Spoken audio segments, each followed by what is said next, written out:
Bonjour à tous, alors aujourd'hui je vais vous présenter un kit en plastique injecté édité par Wave Corporation. Alors je vous avais déjà présenté un kit il y a très longtemps de chez Wave.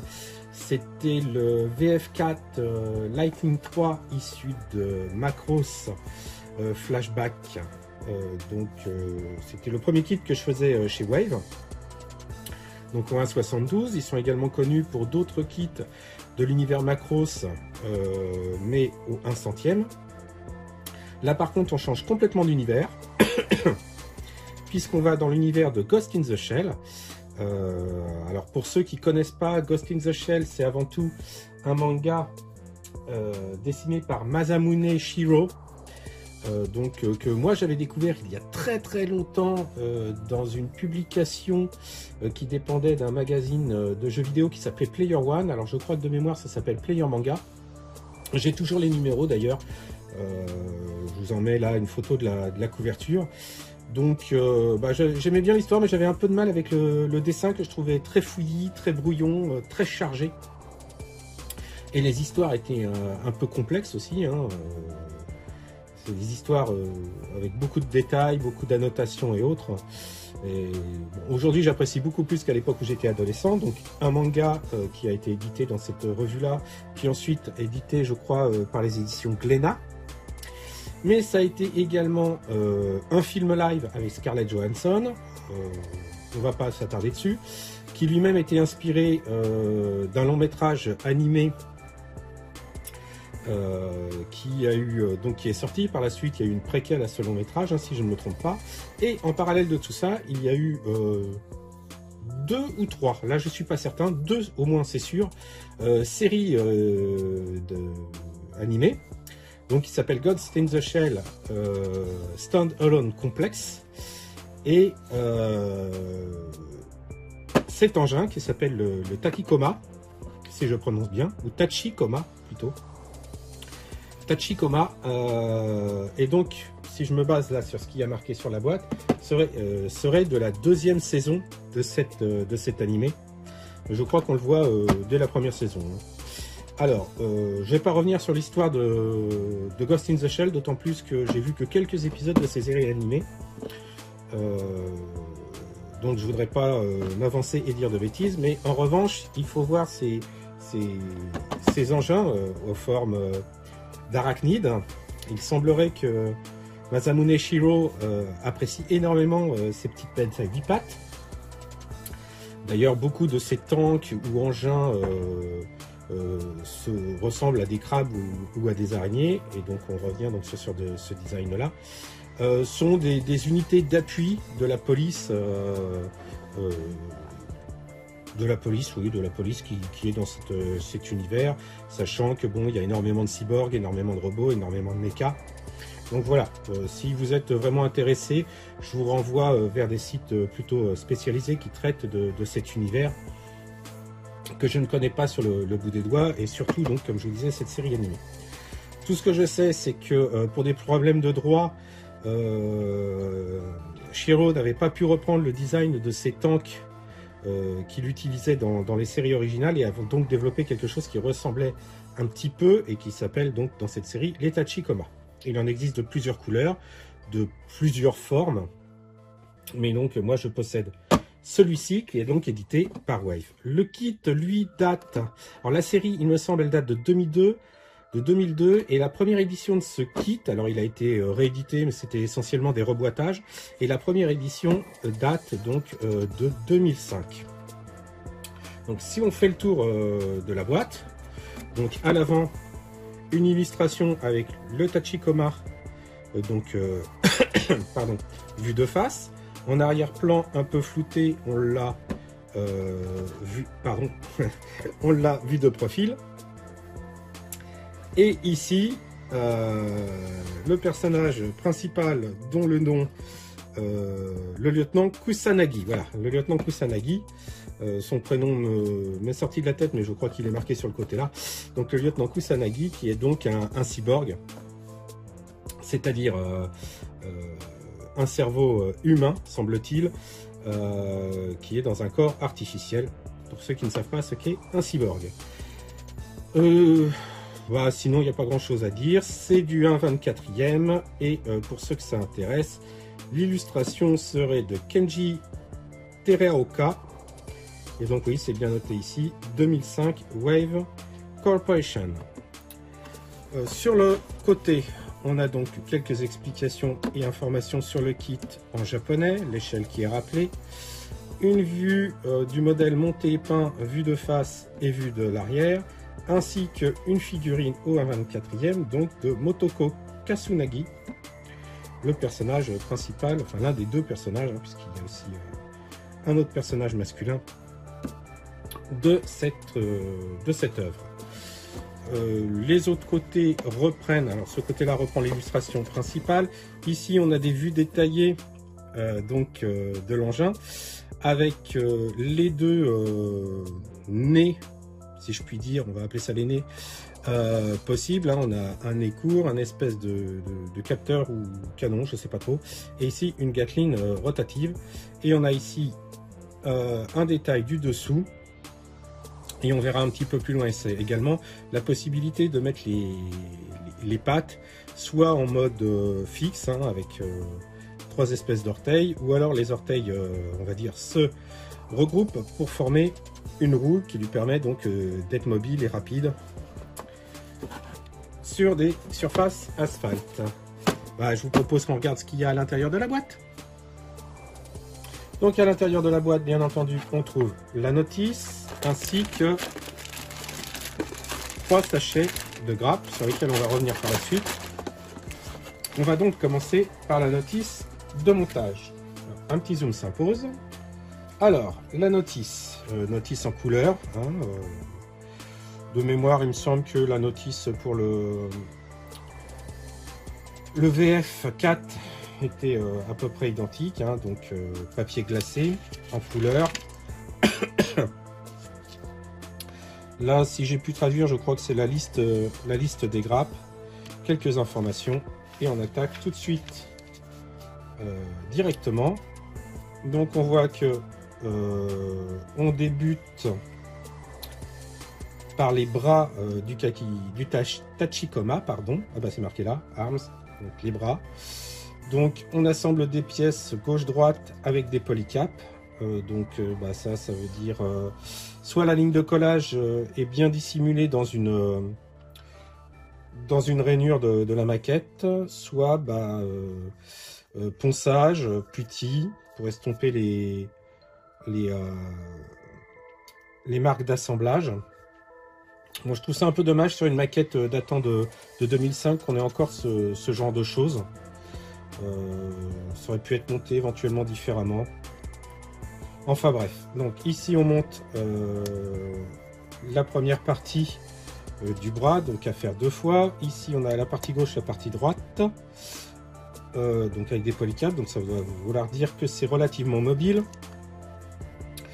On assemble donc la pince sur un des bras, l'autre pince sur l'autre bras, donc on voit que les bras sont différents. Les pinces, hop, donc, ne sont pas identiques.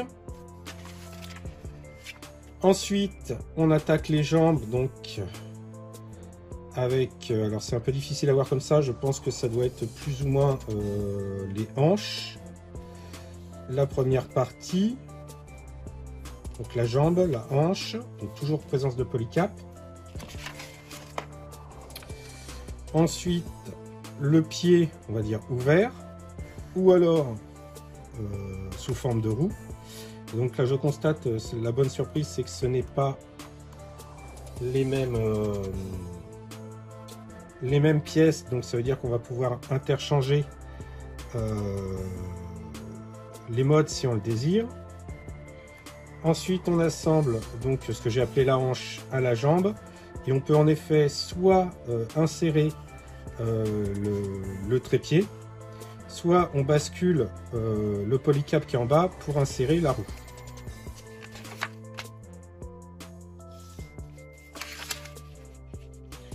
Donc ensuite, on attaque le corps du mecha. Donc là, c'est ce que j'ai surnommé tout à l'heure le nez. Donc avec deux embouts déjà différents. Ici, une autre forme sur laquelle on pourra placer la Gatling.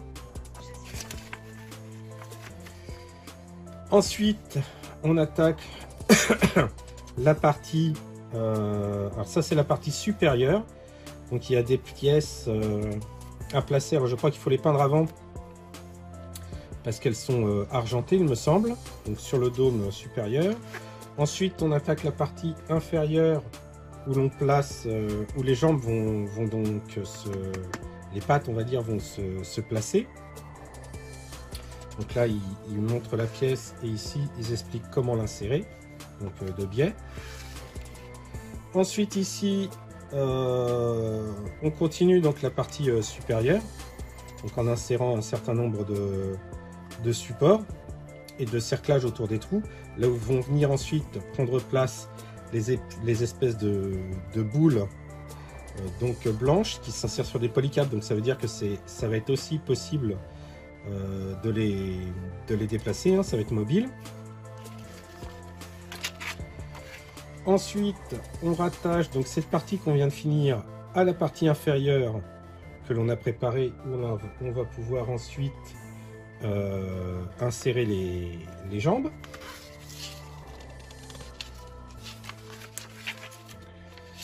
Ensuite, on attaque alors ce qu'on peut appeler l'abdomen si on voit ça comme une araignée, ou le backpack.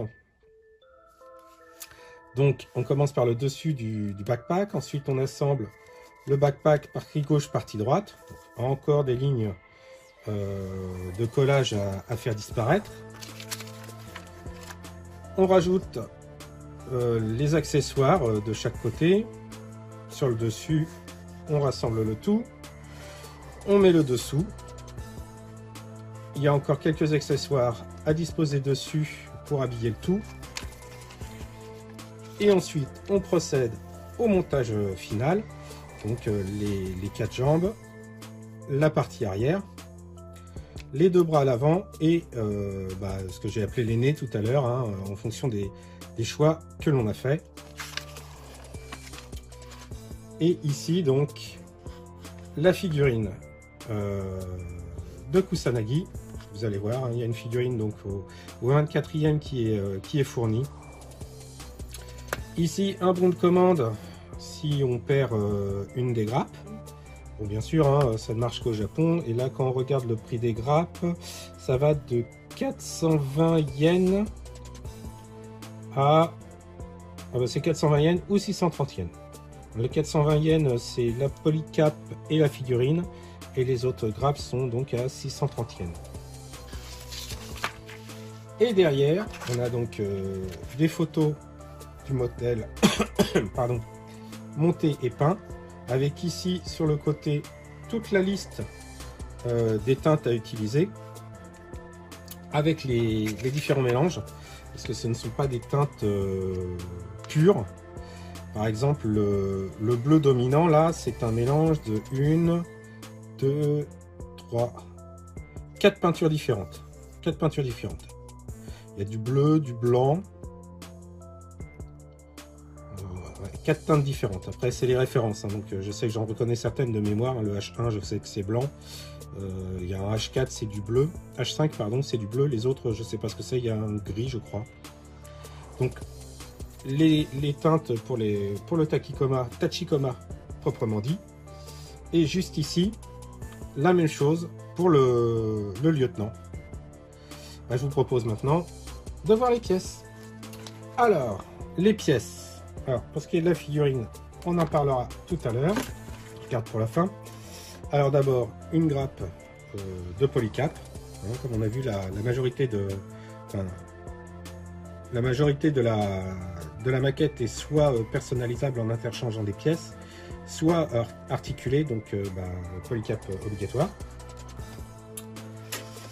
Alors, 2 grappes blanches et 2 grappes bleues, donc c'est clair que ça ne peut pas être fait en no paint. Donc là, je vois ici, ce sont les roues, enfin les roues en mode patte, hein, donc avec les 3 orteils comme je disais. Ici, ce sont les deux pinces différentes. Donc les différentes pièces des jambes.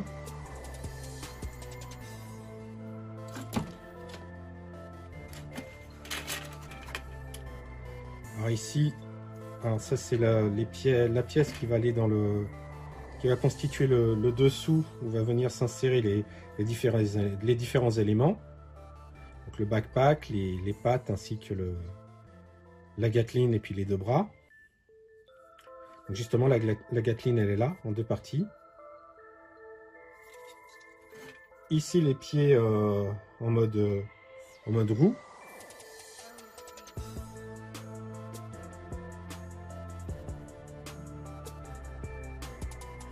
Donc, les différents éléments là qu'il y aura à peindre en chromé.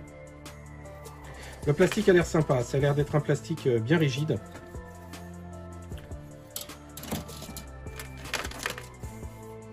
Voilà, je m'inquiétais un peu justement sur la nature du plastique en regardant un peu la texture à travers les sachets, hein, parce que je ne les avais pas ouverts avant de vous présenter la maquette. Donc j'avais peur que ça soit un plastique un peu mou. Mais non, non, là ça va, c'est bien un plastique dur. Par contre, bon, il y a quelques rainures. Mais ça fourmille pas de détails, mais bon, le kit ne s'y prête pas vraiment. Donc là, on a les feux de position. Donc, il faudra peindre à la main, hein, il n'y a pas de pièce transparente.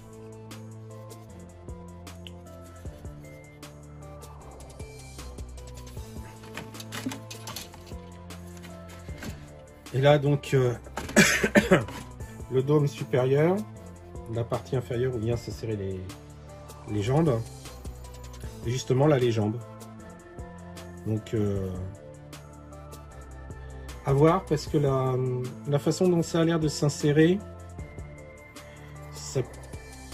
oui, il faudra quand même estomper la ligne de collage je pense. Mais ça va pas être trop compliqué quoi. Ça tombe pas juste à côté d'un détail donc qui rendrait le ponçage délicat. Donc ça va. Donc voilà pour les grappes, on va dire en dur du kit, plus les polycaps. Et maintenant, on va parler de la figurine. Alors la figurine, j'étais bien content au début. Puis au final, un peu déçu. Parce que, voilà, c'est du plastique mou. Je sais pas trop comment la peinture va se comporter dessus. J'ai jamais peint sur ce genre de choses.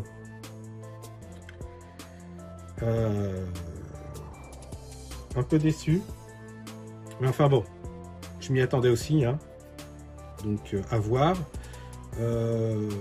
Par contre, oui, il y aura du travail. Alors, on est sur du plastique mou et je vais avoir pas mal de travail de ponçage. Là, par exemple, voilà les points d'accroche, bon, 2 points sur les jambes, 2 points sur les bras, ils ont été en rajoutés là, puis c'est pas discret. Hein. Franchement, les points d'accroche sont très épais. Le visage est détaillé, mais sans plus. Donc, il va falloir avoir la main légère sur la peinture, une bonne dilution ou alors à l'aérographe. On va bien voir. Enfin bref. Il n'y a plus qu'à se mettre au travail, comme à chaque fois. Et je reviens vers vous dès que c'est terminé.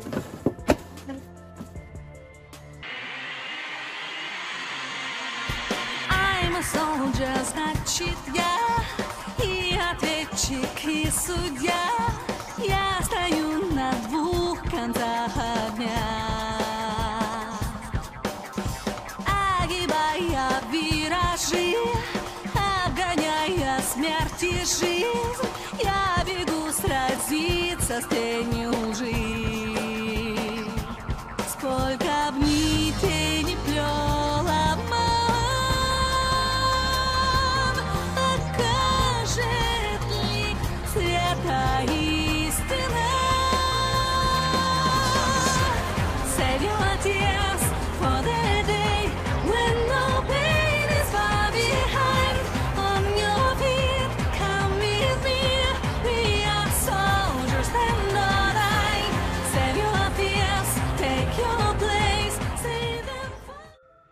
voilà, c'est terminé. Après, oui, 2 petites semaines, 2 semaines et demie à peu près de travail. J'ai enfin réalisé le montage et la mise en pâture de ce Tachikoma. Donc, comme vous pouvez le voir, le rendu est plutôt sympa.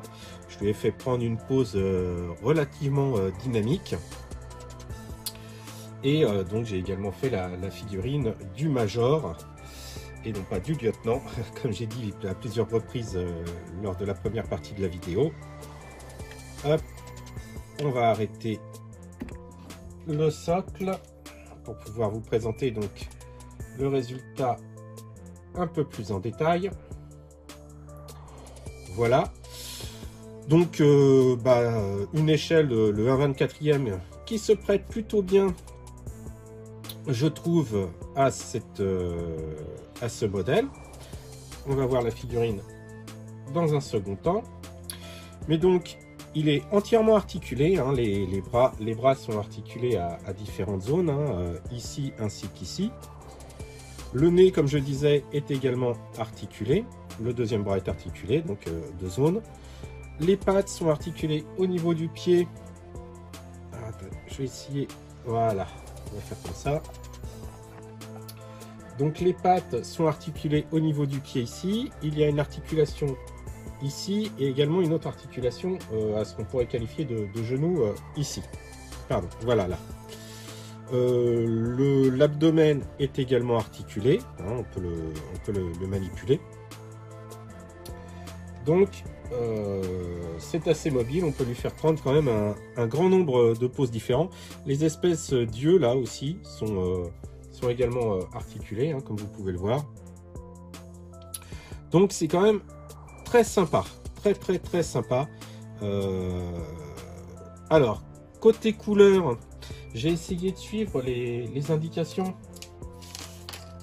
qui étaient données donc sur le nuancier là, et en fait je les ai un petit peu arrangés à ma sauce, parce que pour moi le Tachikoma était bleu.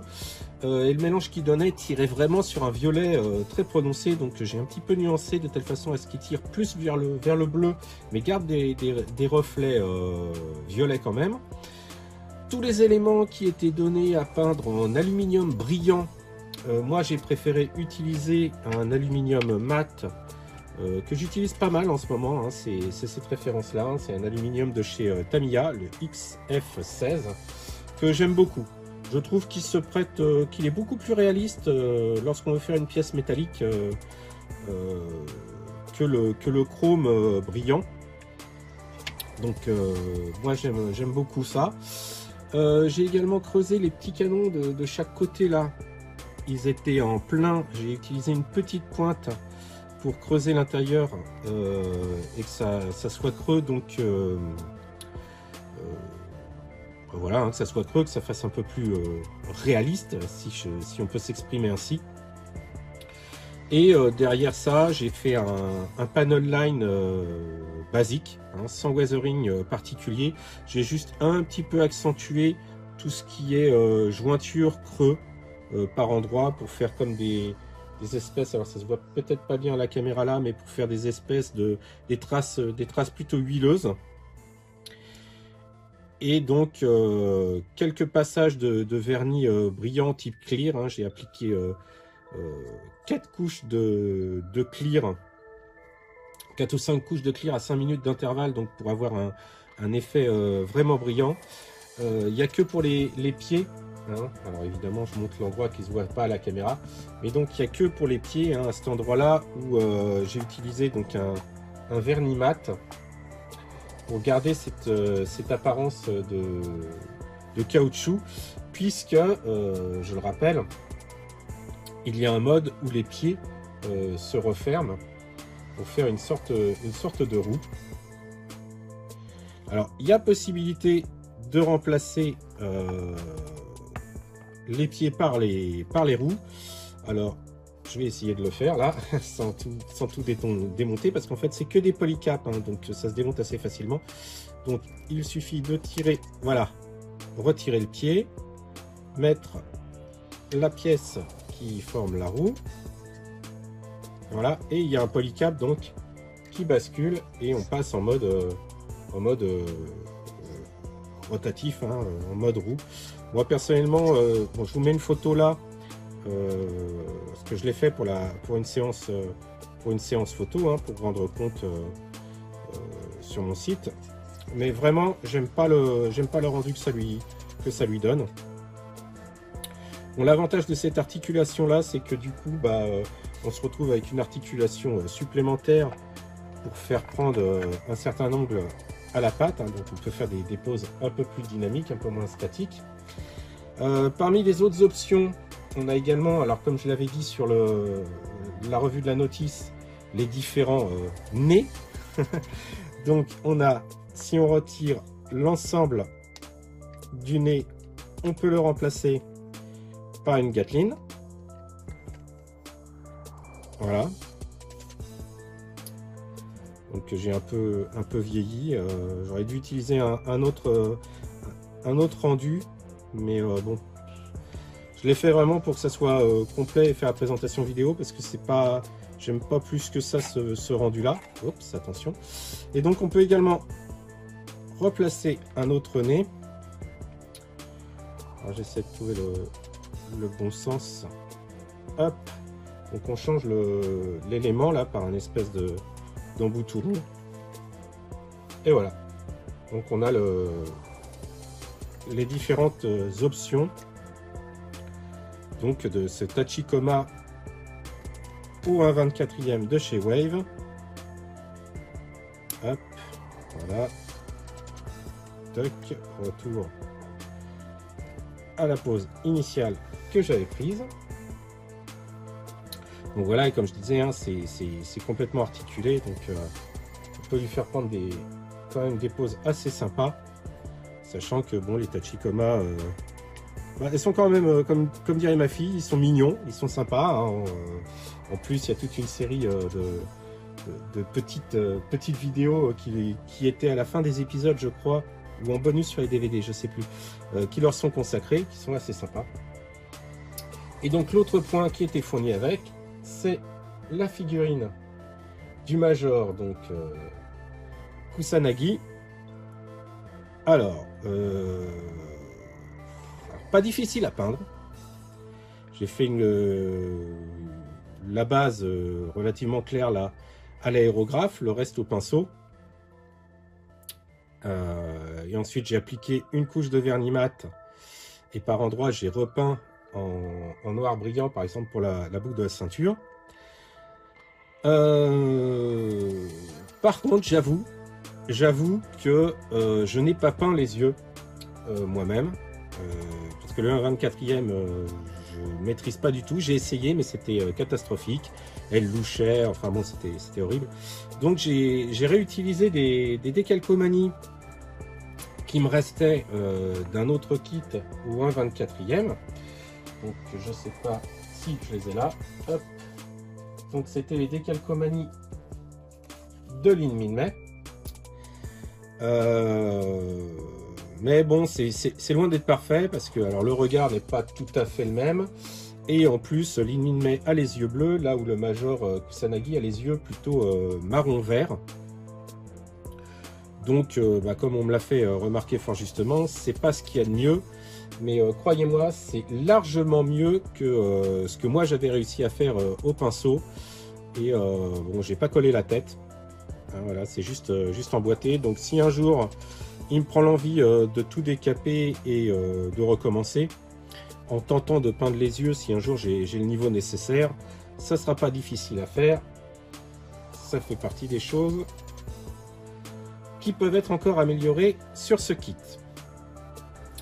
Donc voilà, une petite présentation assez rapide hein, pour le rendu final. Il n'y a pas grand chose à dire. On le ligne en creux juste ce qu'il faut pour souligner les différents éléments. Un petit regret cependant, parce que il semble que l'un des deux plots argentés qui est sur le dessus soit normalement une lampe, l'un des deux. Je suis pas certain à 100%, mais il me semble. Et bon, une petite pièce transparente aurait été la bienvenue. Pour les plots rouges sur le dessus, là, enfin il y en a 2 là et 2 à l'arrière. C'est pareil, j'ai fait une couche de peinture métallique et ensuite une petite couche de rouge transparent, donc pour donner cet effet. Bon, ça aurait été moulé dans un plastique transparent, ça aurait été aussi sympa à faire, mais bon, ça demandait une grappe supplémentaire d'un plastique particulier pour 4 petites pièces, hein, donc je comprends qu'ils n'aient pas fait ce choix-là. Autre point aussi, l'ajustement des pièces, hein, l'ajustement des pièces, que ce soit cette énorme pièce là, donc qui est composée de 2 parties latérales, un dessus et un dessous. Les 2 parties latérales ne s'ajustaient absolument pas correctement, il a fallu utiliser pas mal de putty. Idem pour les éléments des jambes. Les bras encore ça va, mais les jambes il a fallu quand même pas mal utiliser de putty et de poncer. Ce qui est quand même un peu énervant sur un kit de cet âge-là, hein. C'est pas un vieux kit, hein, je le rappelle. De mémoire, il me semble qu'il est de 2005. Des kits de 2005, il y en a plein qui s'ajustent beaucoup mieux que ça. Donc là, j'ai été un petit peu surpris, voire déçu sur ce point-là, même si au final, bon, c'est pas irrattrapable, hein, la preuve, je l'ai fait, et le rendu est très correct au final, voire même très bon. Mais ça demande quelques efforts et un peu surprenant par rapport à l'âge du kit. C'était vraiment des ajustements dignes d'un kit des années 80, donc un petit peu gênant par rapport à ça, mais rien d'insurmontable. C'est un kit qui se monte très facilement, qui n'a pas énormément de pièces, et qui, comme je vous le dis, est intelligemment pensé, avec des articulations là où il faut, et qui lui donne quand même une certaine modularité, que ce soit parmi ses options, ou grâce aux articulations, donc, donc permettent de faire des poses différentes, voire même, je pense, de très beaux dioramas. Voilà, je cherche mes mots. Sur ce, j'espère que ce kit vous a plu. Il est encore trouvable très facilement. Je pense même qu'il est réédité régulièrement. Donc, il n'y aura pas de difficulté à le trouver auprès de vos revendeurs habituels. Je vous donne rendez-vous donc dans 2 semaines pour une prochaine vidéo et sur un tout autre thème cette fois-ci, mais je vous laisse la surprise. À bientôt!